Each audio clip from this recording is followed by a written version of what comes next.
My hands are shaking so bad right now, I can barely type this. NGL, I never thought I'd be posting my whole life story on a throwaway account. But here we are. I'm Dustin, 34, married to Ashley for 8 years. We always had this us against the world thing, especially with my business going under. But tonight that world just shattered, and it started with her damn laptop screen. It's been months, man. Literal hell. My business went belly up. A complete dumpster fire. All those years, all that sweat and capital, just gone. Poof. Now I'm just staring at a mountain of debt, feeling like the biggest loser on the planet. I try to hold it together for Ashley, for myself, but every day feels like I'm drowning a little more. And then there's Brendan, my next door neighbor, who just loves to rub it in. Saw him just yesterday, waving from his stupid new BM. Hey, Dustin, heard things aren't going so well, huh? Guess some people just aren't cut out for the big leagues. Fucking prick. I just forced a smile and went back inside, trying to ignore the fire burning in my gut. But the worst part? Ashley, NGL, she's changed, like a lot.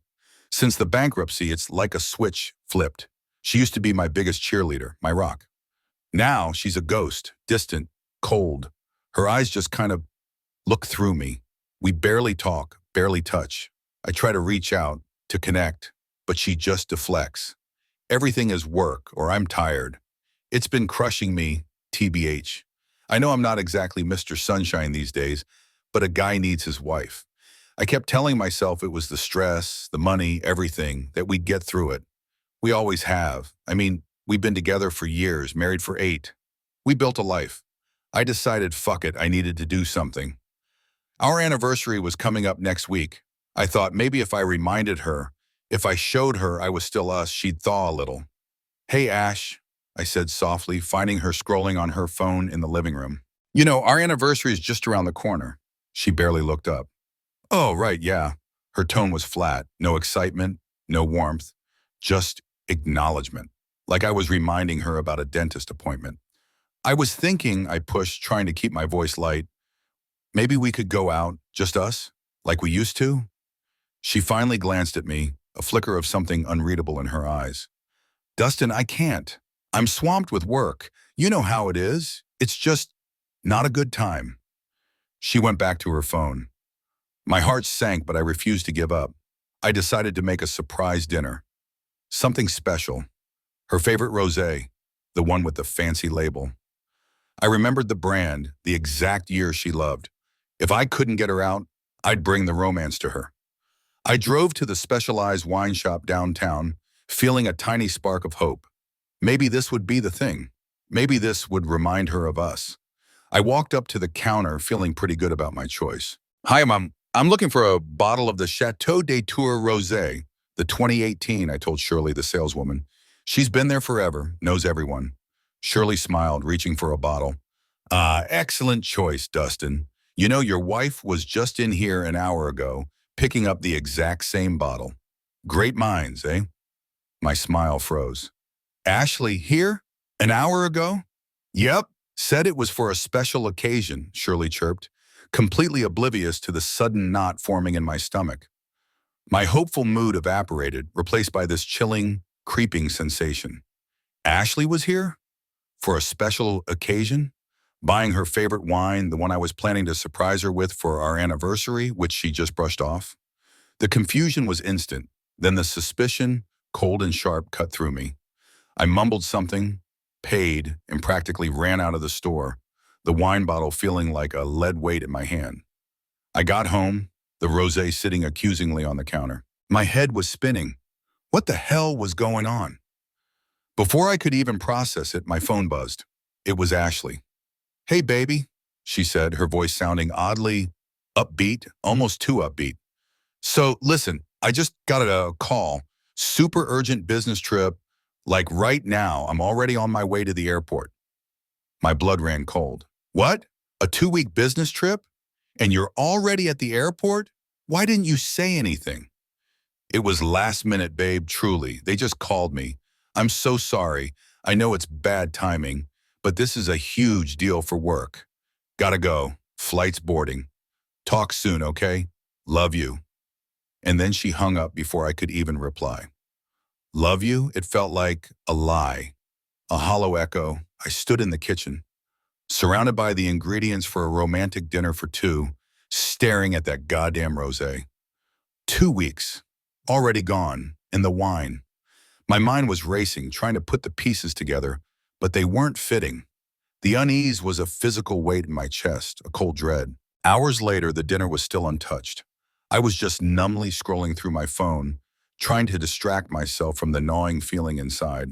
I walked past her home office and the laptop screen was on, just glowing. It showed a notification. Photos successfully synced to iCloud. My breath hitched. A cold spike of dread shot straight through me.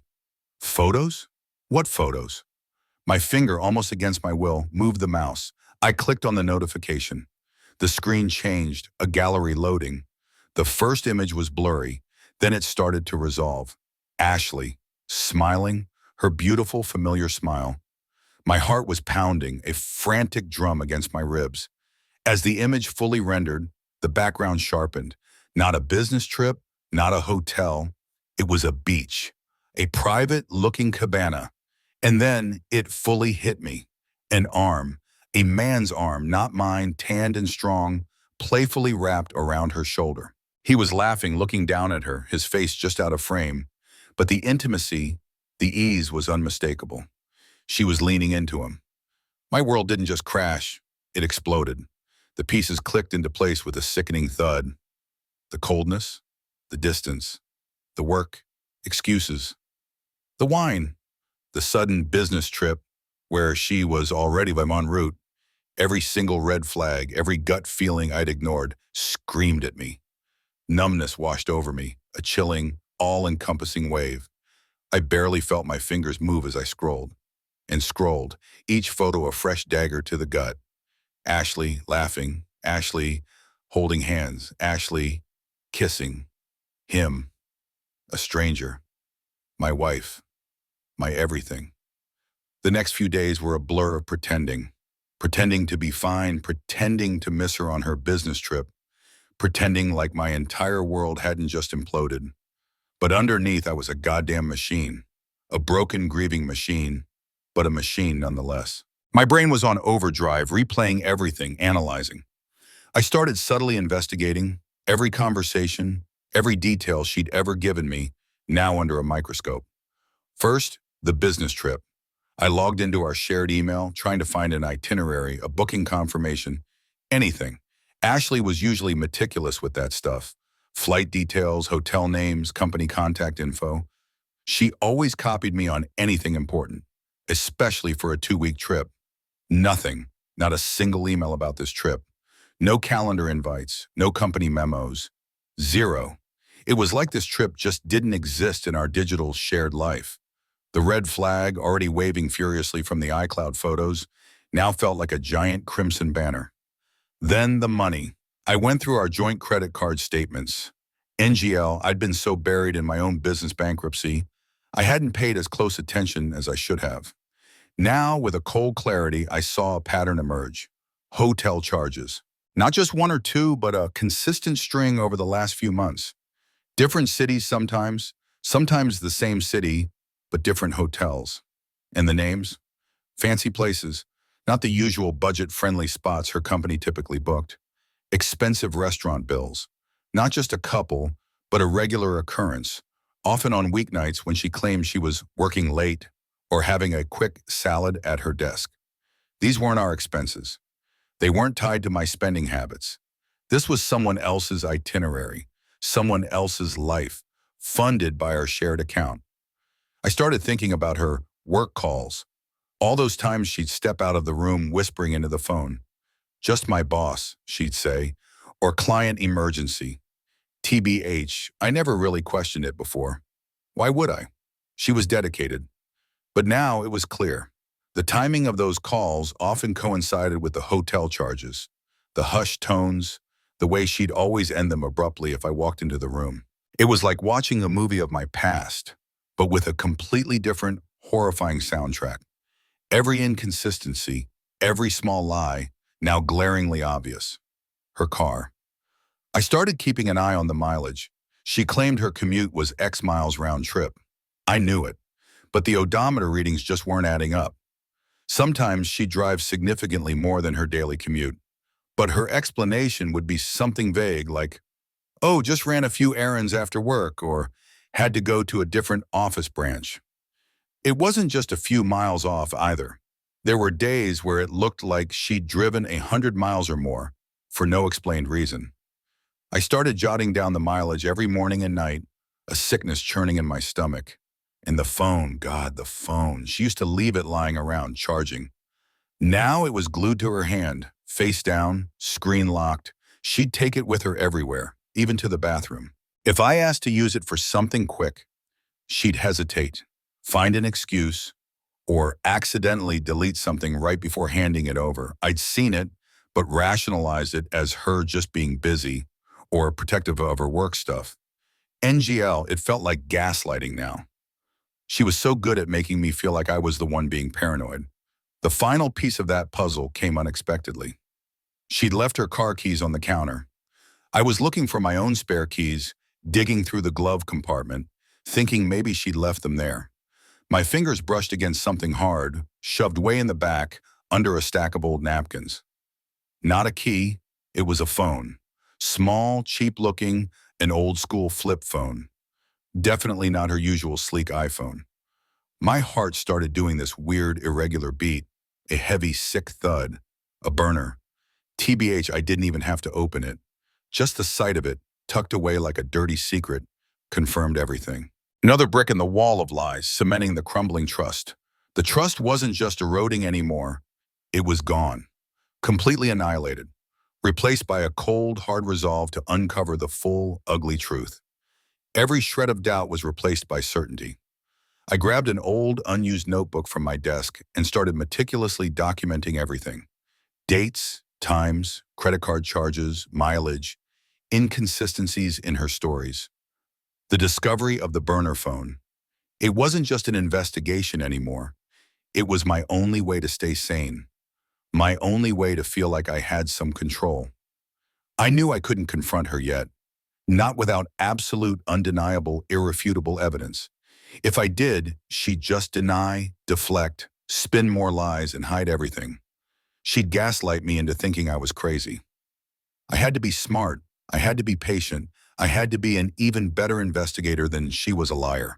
The weight of it all was suffocating. I felt so damn alone, trapped in our house, surrounded by the ghosts of our life, now poisoned by her lies. This wasn't just a mistake, a moment of weakness. This was calculated, deep. This betrayal ran to her core. And I knew with a chilling certainty that I wouldn't stop until I had every single ugly truth laid bare. My resolve was steel, but my soul felt like ash. I spent an entire night just staring at my laptop screen, incandescent with rage but too exhausted to even scream. I couldn't do this alone anymore. It was too much. Too many details, too many lies to untangle. I opened an incognito browser window, paranoia was my new normal, and typed Private Investigator Infidelity. The search results were a grim gallery of desperation. I clicked through a few, looking for discretion, experience, someone who sounded like they knew what they were doing without being a total sleazeball. One name kept popping up with solid reviews. Rick. I sent him an email from a burner account I'd set up, giving only the bare minimum of details. He responded within hours, professional and to the point. We arranged a meeting at a coffee shop far from our neighborhood, somewhere I wouldn't risk running into anyone I knew.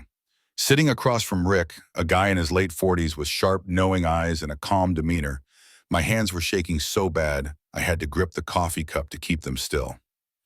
I dumped everything out, my business going under, Ashley's sudden coldness, the anniversary brush-off, the wine, the business trip, the iCloud photos, the credit card statements, the mileage discrepancies, the burner phone. I pulled out my meticulously documented journal, laying it on the table between us like an indictment. Rick listened, completely unfazed, occasionally nodding, taking notes. When I finished, my voice raw and hoarse, he just looked at me. "Okay, Dustin," he said, his voice quiet, calm. "This isn't uncommon. And it sounds like you've already done a lot of the groundwork. Good job. His praise felt hollow, cold comfort in the face of my shattered life. He then outlined his process. I'll start with surveillance. Get eyes on her, track her movements, verify her routine. We'll focus on those work trips and any unexplained absences. I'll provide you with detailed reports, photographic evidence, and video if necessary. Everything will be legally obtained. We need irrefutable proof for whatever path you choose to take next. He explained the costs, the retainers, the hourly rates. It was a lot, especially with my financial situation. But at this point, money was secondary. My sanity, my truth was priceless. I gave him everything I had, Ashley's typical work hours, her car make and model, license plate, her usual routes, even names of a few colleagues I knew she often mentioned, just in case. She usually claims she's with a client named Mr. Henderson a lot, I said, a bitter taste in my mouth, or sometimes a team meeting with Sarah. I didn't have much hope that those were real people in her world anymore. The waiting began. It was pure hell. Every time my phone buzzed, my heart leaped into my throat, a frantic bird caught in a cage. I dreaded the truth, yet I craved it with an intensity that burned. I wanted it all confirmed, all laid bare, so I could finally stop the agonizing guessing game. But I also knew that with each confirmation, another piece of my life would shatter. Rick's first updates started trickling in, short, cryptic texts at first. Subject deviated from claimed itinerary today. Subject visited undisclosed location. Then came the first detailed reports. They confirmed my worst fears. Ashley was consistently skipping out on her reported business activities. Instead of the office, Rick observed her going to secluded cafes, sometimes a different part of town entirely, meeting people I didn't recognize. Nothing overtly incriminating yet, but definitely not her usual work routine. Then came the report. My phone buzzed late one evening, a long email from Rick. I opened it, my hands shaking again, the familiar tremor. The subject line, update, subject's activity, photos attached. I scrolled down, my breath catching in my throat. The first paragraph confirmed it. Today, subject Ashley was observed meeting a male individual at the Grand Summit Hotel, a known upscale establishment with a reputation for discretion. Around 2 p.m., they entered together. Then came the photos, a series of them. Ashley walking into the hotel lobby, not looking like she was there for a business meeting. She was laughing, looking up at a man by her side. He was tall, dark hair, athletic build. Not anyone I knew. Rick had circled his face in one of the close-ups. Subject's associate identified as Todd Miller. Works in commercial real estate. Commercial real estate. Of course, more photos. Ashley and Todd at a secluded corner table in the hotel's bar, leaning in close, their hands almost touching over drinks. Then, them leaving the bar, heading towards the elevators, still close, almost intimate. One photo, blurry but unmistakable, showed him putting his hand on her lower back as they waited for the elevator doors to open. And then, a final shot from a distance of them entering an elevator, her head on his shoulder, his arm around her. The validation was chilling. A cold, hard confirmation that every single agonizing suspicion was real. It wasn't just a fling, it was a relationship, a secret life. The pain was immense, a physical blow to my chest, but through it all, a strange calm settled over me. I wasn't crazy. I wasn't paranoid. She was lying. She had been lying for months. This wasn't a mistake. It was a calculated, prolonged deception. I picked up my phone and texted Rick. Continue surveillance. Get everything. I want an ironclad case. There was no going back now. Rick's reports started coming in like clockwork, each one a fresh punch to the gut, but also a hardening of my resolve. His surveillance intensified, proving just how deeply Ashley was immersed in this other life. It wasn't just hotel lobbies anymore. He documented their frequent rendezvous, often several times a week, sometimes during her work hours, sometimes late into the evening. He confirmed Todd's identity beyond a shadow of a doubt. Todd Miller, a prominent figure in commercial real estate, owned a local development company, multiple properties, and was known for his flashy lifestyle. Rick even managed to dig up some background info. Todd was divorced, had 2 kids, and a reputation for being persuasive, rich, powerful. Everything I wasn't, especially now with my business in ruins. NGL, the jealousy was a raw wound, but the anger was a roaring fire. The reports were damning. Timestamps, exact locations, high-resolution photos, even short video clips. Ashley and Todd holding hands as they walked into secluded restaurants. Ashley, laughing and throwing her head back, while Todd's arm was around her at a bar. Footage of them entering a discreet back entrance of a swanky hotel, her carrying an overnight bag. They weren't just having lunch or drinks. Rick confirmed they were spending nights together, not just at various hotels, but also at a secluded lake house Todd owned, deep in the woods, hours away from the city. The same lake house I'd once jokingly said Ashley and I should rent for a romantic getaway. Rick's advanced techniques also picked up on something else: the gifts. Ashley, who rarely wore expensive jewelry, was suddenly sporting a delicate diamond pendant on a chain, then a new watch, then a chunky bracelet. All of it high-end, all of it appearing after one of her business trips with Todd. She'd casually mention, "Oh, this? Just a little something I picked up," or "a client gift." Lies. All of it. That's when a gut feeling, a cold, hard knot in my stomach, told me to dig deeper into the finances. Not just the credit cards, but everything. I knew our joint accounts, our savings. But what if there was something else? Something hidden? It took me a few days of subtle searching, going through old tax documents, bank statements that came to the house but I just filed away. And then I found it. A statement for a bank account in Ashley's name only, at a small, regional bank I'd never heard of. An account I had no knowledge of. My heart hammered. I logged into our online banking and found the linked transfers. Small ones at first, then larger sums, steadily moving from our joint checking account into the secret account over the last 6 months, since my business started crumbling. She wasn't just having an affair, she was preparing, siphoning money, hiding assets, preparing for her exit. My stomach turned, a mix of pure fury and crushing realization. She had been playing me for a fool, not just emotionally but financially while I was spiraling. That was the breaking point. I couldn't confront her directly. I needed a legal strategy. I researched divorce attorneys, again, in incognito mode. I needed someone sharp, aggressive, and experienced in infidelity cases. I found Ms. Ramirez, a formidable attorney with an excellent reputation. I called her office, explained I had a sensitive matter, and booked a confidential consultation. Meeting Ms. Ramirez felt surreal. She was sharp, no nonsense, with kind but firm eyes. I sat in her opulent office feeling like an imposter and laid out the entire story from the wine incident to Rick's detailed reports and my discovery of the secret bank account. I handed her a thick file filled with photos, dates, locations, credit card statements, and the evidence of the hidden transfers. She listened intently, nodding occasionally, her expression unreadable. When I finished, she picked up the file and flipped through it. "Dustin," she said, her voice calm and authoritative, "this is an incredibly strong case, very thorough. The photographic and video evidence from your PI, combined with the financial disclosures, especially the hidden account, puts you in a very advantageous position for an at-fault divorce. We can pursue significant asset division, spousal support, and potentially even damages.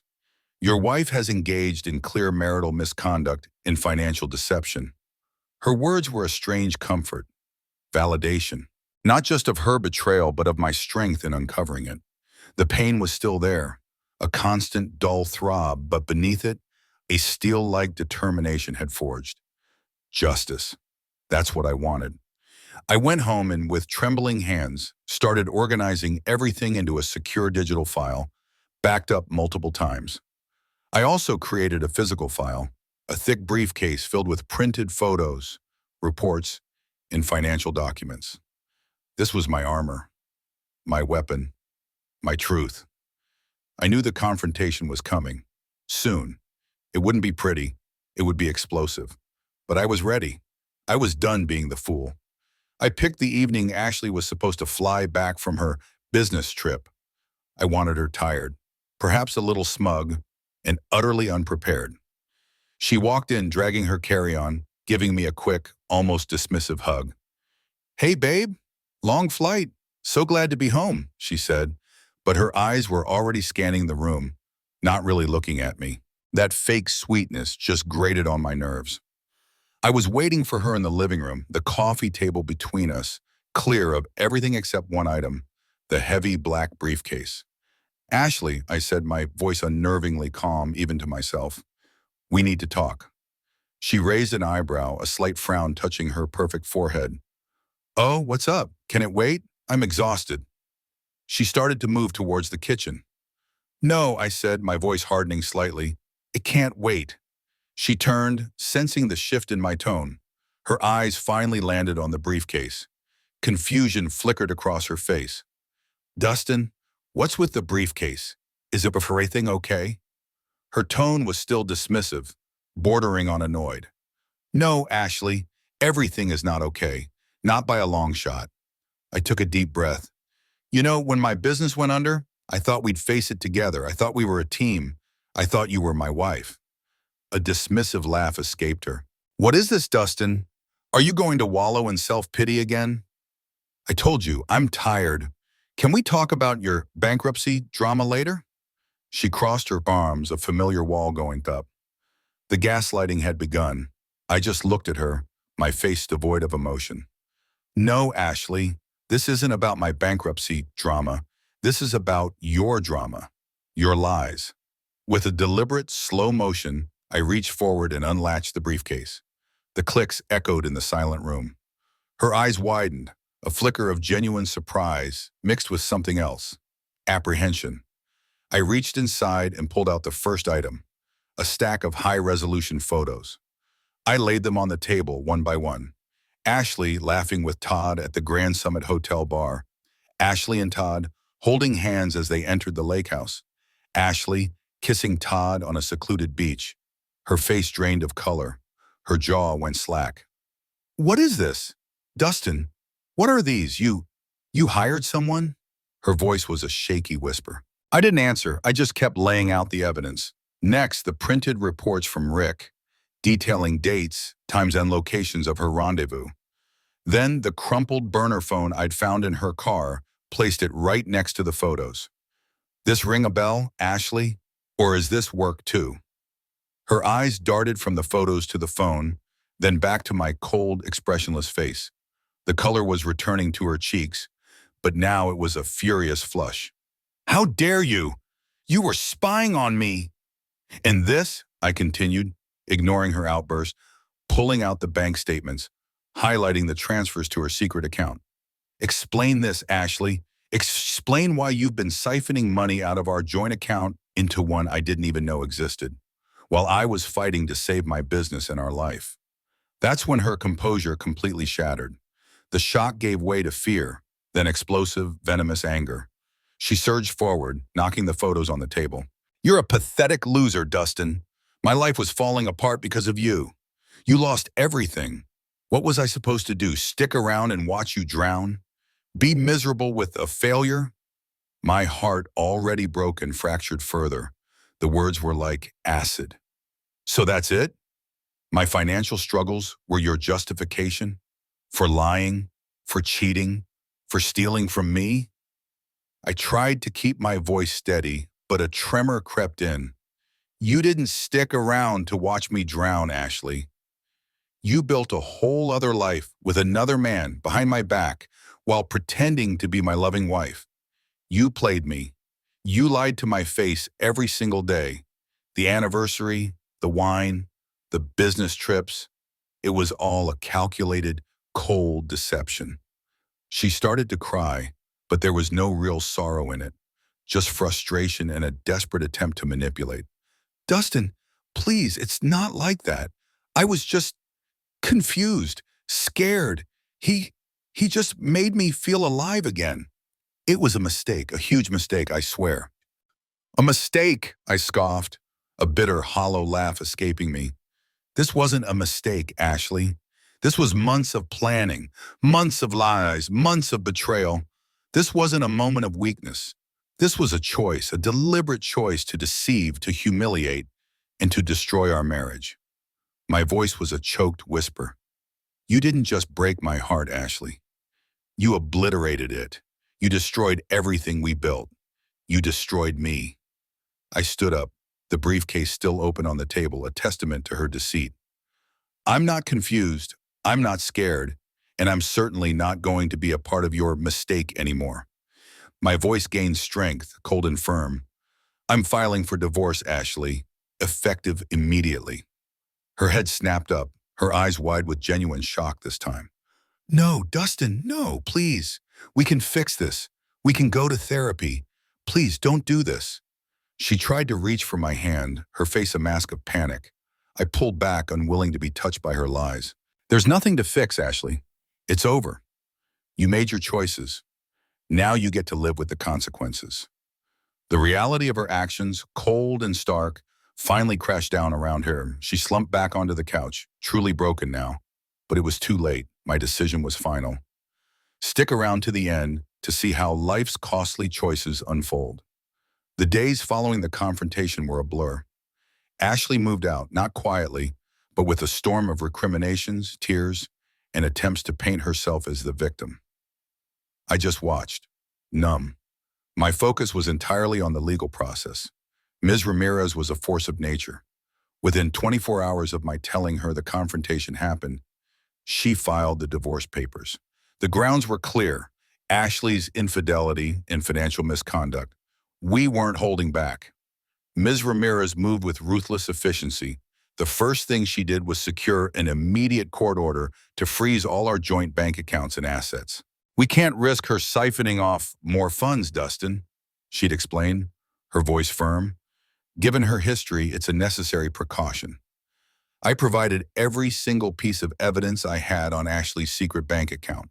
The statements, the transfer records, everything that showed how she had systematically moved money out of our shared funds. It was undeniable. My team demanded full financial disclosure from Ashley, a deep dive into every cent she had, hidden or not. Ms. Ramirez was confident we would expose every penny she tried to squirrel away. The expensive gifts from Todd were also fair game. We had Rick's photos showing Ashley wearing the diamond pendant, the watch, the bracelet. Ms. Ramirez argued that these were either marital assets, given the context of the affair, or clear evidence of Ashley's misconduct, directly impacting our community property. She used her illicit relationship to gain personal assets while simultaneously depleting yours, Ms. Ramirez stated. That's a strong argument. Ashley, realizing the overwhelming depth of the case against her, predictably scrambled. We heard through Ms. Ramirez's contacts that Ashley was desperately trying to hide remaining personal assets, attempting to transfer funds, or claiming various belongings were hers before the marriage. But it was too late. Ms. Ramirez had anticipated every move. The PI reports from Rick were Ms. Ramirez's strongest weapon. Every timestamp, every location, every video clip of Ashley and Todd together was meticulously presented. It wasn't just she cheated, it was a detailed, undeniable timeline of her long-term, deliberate deception. This wasn't a one-night stand. It was a carefully constructed second life. The divorce proceedings quickly turned into a fierce legal battle. Ashley, through her own attorney, tried every trick in the book. She attempted to minimize her culpability, portraying the affair as a brief indiscretion, despite overwhelming evidence to the contrary, or trying to shift blame back onto my financial struggles. Her lawyer even tried to argue that my business bankruptcy had put undue stress on her, justifying her actions. It was nauseating to hear. But Ms. Ramirez was unflappable. Each accusation was met with cold, hard evidence. Each lie was dismantled. I won't lie, the stress was immense. Every day felt like I was walking through quicksand. The legal fees were piling up, compounding my existing financial woes. I was constantly on edge, waiting for the next legal maneuver from Ashley, the next emotionally draining phone call. But through it all, I remained singularly focused. I wasn't just fighting for money, I was fighting for what was right, for justice, for a fair settlement that would allow me to rebuild my life, not just financially, but emotionally. My main focus became protecting what little I had left and recovering what she had stolen. Ms. Ramirez assured me that with the evidence we possessed, Ashley would face significant financial repercussions. The wheels of the legal system, though slow and grinding, were turning. And for the first time in a long time, I felt a grim sense of strength, knowing that Ashley wouldn't just walk away unscathed. Justice, even if it was painful, was slowly being served. The divorce settlement finally came through. It was a long, brutal fight, but Miss Ramirez delivered. The overwhelming evidence of Ashley's infidelity, and especially her financial fraud, the secret bank account, the siphoning of funds, it all tilted the scales heavily in my favor. Ashley faced substantial financial penalties. She didn't get a fraction of what she had initially demanded, or what she probably thought she'd walk away with when she started this whole mess. NGL, there was a bitter taste in my mouth, but also a profound sense of relief. It was over. The legal nightmare was done. That relief, though, was tinged with deep sadness and lingering anger. 8 years of my life just gone, destroyed by lies. The marital home, once a symbol of our shared dreams, now felt like a mausoleum of betrayal. I put it on the market. Selling it was painful, a tangible tearing away of what was left of our life together. But it was a necessary step. I needed a fresh start, a clean slate, free from the ghosts of her deception. The emotional fallout was immense. I knew I couldn't just brush it off. I started therapy. It was tough, talking through the gut-wrenching betrayal, the humiliation, the shattering of trust. But it helped. It helped me process the trauma, understand the emotional scars, and slowly, painstakingly, begin to rebuild my sense of self-worth and my ability to trust again. It's a long road, but I'm walking it. During this time, I also reconnected with my passion. My business, once a source of pride and then a symbol of my failure, slowly started to come back into focus. I'd lost a lot, but I hadn't lost my drive. With renewed clarity and without the constant drain of a deceitful marriage, I started rebuilding, piece by piece. It was slow, hard work, but it was honest work, and it felt good. In Brendan, my smug neighbor, I simply stopped acknowledging him. His superficiality, his lack of empathy, his gloating, it all just seemed pathetic now. I realized he was just noise, irrelevant to the new life I was building. Some people aren't worth the energy. This story, the one you're reading now, is part of my healing process. I decided to share it anonymously online to help others who might be going through something similar. It's cathartic, yes, but also a way to offer a warning, a sense of solidarity. You're not alone. You're not crazy. Your gut feeling might be trying to save you. I've also embraced new hobbies, new friendships. I'm learning to paint, something I always put off. I joined a hiking group. I'm focusing on genuine connections, people who are honest and transparent. It's refreshing. It's real.